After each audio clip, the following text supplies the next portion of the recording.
મારું નામ અમોલ છે. હું 32 વર્ષનો એકલો માણસ છું. નાનપણમાં જ મારા માતા પિતા એક અકસ્માતમાં ગુજરી ગયા હતા. ત્યારથી હું એકલો જ મોટો થયો. કોઈ કુટુંબ નહીં, કોઈ મિલકત નહીં, ફક્ત મહેનત અને જીવવાની ઈચ્છા. હું ગામના મોટા શાહુકાર રાયસિંહના ખેતરમાં મજૂરી કરીને પેટ પોષતો હતો. રાયસિંહ ખૂબ જ કડક અને લોભી માણસ હતો. તે મજૂરીને ઓછા પૈસા આપતો અને વધારે કામ લેતો. ગામમાં તેની ધાક હતી, તેથી કોઈ તેની સામે મોં ખોલવાની હિંમત નહોતું કરતું. મારા જેવા મજૂરો માટે તે એકમાત્ર કામનું સ્થળ હતું, તેથી અમે ચૂપચાપ કામ કરતા. એક દિવસ સવારે ખેતરમાં એક નવી મજૂર આવી. તેનું નામ કોમલ હતું. તે વિધવા હતી અને તેની ઉંમર માંડ 25 વર્ષની હતી. તેના ચહેરા પર દુઃખની ઊંડી રેખાઓ હતી, પણ તેની આંખોમાં એક અજબ હિંમત અને સુંદરતા ઝલકતી હતી. તેણે શાહુકાર પાસે કામ માંગ્યું. મને તરત જ ખબર પડી કે તેને પોતાના પરિવારની ખૂબ જરૂર છે. તેની માં લાંબા સમયથી બીમાર હતી. દવાઓનો ખર્ચો ચાલતો હતો. નાના ભાઈ બહેનોને ભણાવવા અને ઘર ચલાવવા માટે તેને પૈસાની જરૂર હતી. તેણે ઘણી જગ્યાએ કામ માંગ્યું હતું, પણ ક્યાંય મળ્યું નહીં. આખરે તેણે અહીંયા કામ સ્વીકાર્યું અને ખેતરમાં કામ શરૂ કર્યું. શાહુકારે તેને જોઈને તરત જ વધારે પગારનું વચન આપ્યું. મને સમજાયું કે તેનો ઈરાદો સારો નથી. તે કોમલને વારંવાર નાના નાના કામના બહાને પોતાની પાસે બોલાવતો. ક્યારેક ચા બનાવવાનું કહેતો, ક્યારેક કાગળો ગોઠવવા.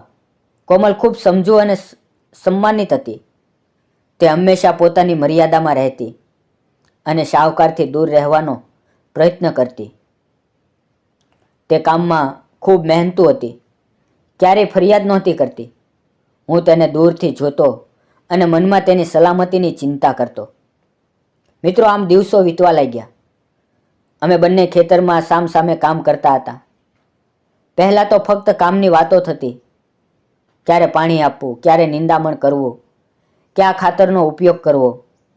હવે ધીમે ધીમે વાતો વ્યક્તિગત થવા લાગી. એક દિવસ બપોરના આરામના સમય વખતે કોમલ મારી પાસે આવીને બેઠી. તેણે પોતાના જીવન વિશે કહેવા માંડ્યું. તેનો પતિ એક અકસ્માતમાં ગુજરી ગયો હતો. તે સમયે તેના લગ્નને માંડ 2 વર્ષ થયા હતા. તે પછી તેના પરિવારની પૂરી જવાબદારી તેના ખંભે આવી ગઈ. માની બીમારીની દવાઓ, ભાઈ બહેનના ભણતરનો ખર્ચો, ઘરનો ગુજારો, બધું તેણે સંભાળવું પડતું હતું. તે કહેતી કે કેટલીક રાતો રડતી રડતી ઊંઘી જતી, પણ સવારે ફરી હિંમત કરીને ઉઠતી. હું તેની મારી વાતો કહેતો, કેવી રીતે હું નાનો હતો ત્યારે એકલો રહી ગયો. ગામના લોકોએ થોડી મદદ કરી, પણ મોટા ભાગે મારે જ મહેનત કરીને જીવવું પડ્યું. ક્યારેય કોઈનો સહારો નહોતો, ક્યારેય કોઈની સાથે દુઃખ વહેંચવાનું નહોતું. અમારી વચ્ચે એક અજાણી સમજણ વધવા લાગી. હું તેને ચૂપચાપ મદદ કરતો. જ્યારે શાહુકાર તેને નજીક બોલાવતો, ત્યારે હું કોઈ બહાને તેની પાસે જતો અને વાત વચ્ચે આવતો. કોમલ પણ મને ધીમે ધીમે વિશ્વાસ કરવા લાગી. તે મને કહેતી કે મારા હોવાથી તેને થોડી હિંમત મળે છે. એક દિવસ કોમલે મને કહ્યું કે તેની માની તબિયત વધારે ખરાબ છે અને દવા માટે પૈસા નથી. મેં મારી પાસે જેટલા પૈસા બચાવેલા હતા તે આપી દીધા. તેણે શરૂઆતમાં ના પાડી, પણ પછી આંસુ સાથે સ્વીકાર કર્યા. તે દિવસથી અમારી વચ્ચેનો બંધન વધારે મજબૂત થયું. એક સાંજે કામ પૂરું થયું ત્યારે શાહુકારે કોમલને પોતાની ઓફિસમાં બોલાવી. તેણે કહ્યું કે પગારની અને કેટલીક મહત્વની વાત કરવી છે. કોમલ ગઈ. થોડી વાર પછી મને તેની બૂમો સંભળાઈ.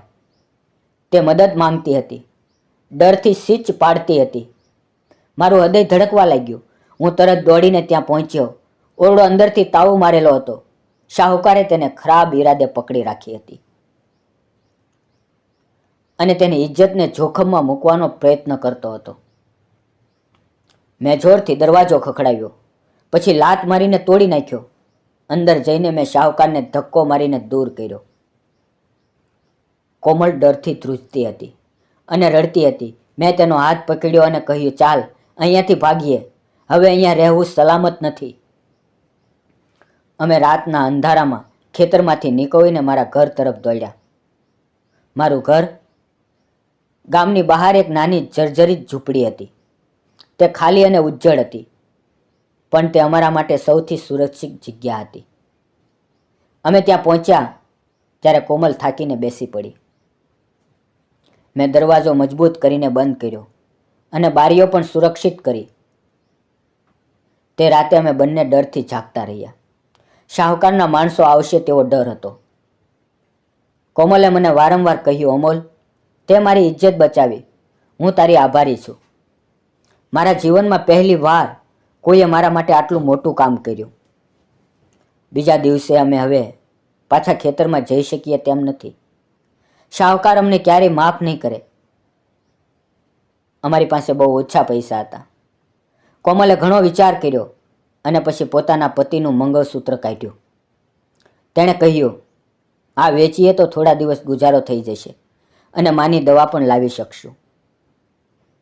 તેના માટે આ ખૂબ મોટો ત્યાગ હતો, કારણ કે તે તેની છેલ્લી યાદ હતી. તેણે આંસુ સાથે તે વેચ્યું અને થોડા પૈસા લાવ્યા. તેમાંથી અમે અનાજ, તેલ, મીઠું, દવા અને કેટલાક કપડાં ખરીદ્યા. અમે બંનેએ ગામમાં અલગ અલગ ઘરોમાં મજૂરી શરૂ કરી. હું ખેતરોમાં કે બાંધકામમાં કામ કરતો. કોમલ ઘરોમાં સફાઈ, રસોઈ કે કપડાં ધોવાનું કામ કરતી. દરરોજ સાંજે અમે ઘરે આવતા અને એકબીજાને દિવસની વાતો કહેતા. ધીમે ધીમે અમે મારી ઝૂંપડીને સાફ કરી, દિવાલો પર માટીનો લેપ કર્યો, છાપરું ઠીક કર્યું અને તેને નાનું પણ સુંદર ઘર બનાવી દીધું. અમે સાથે રસોઈ બનાવતા, ક્યારેક રોટલી શાક, ક્યારેક દાળ ભાત સાથે બેસીને ખાતા અને રાત્રે ઘણી વાતો કરતા. હવે કોમલ મને પોતાના બાળપણની, લગ્નની અને પતિ સાથેની ખુશીની વાતો કહેતી. હું તેને મારી એકલતા અને સપનાઓની વાતો કહેતો.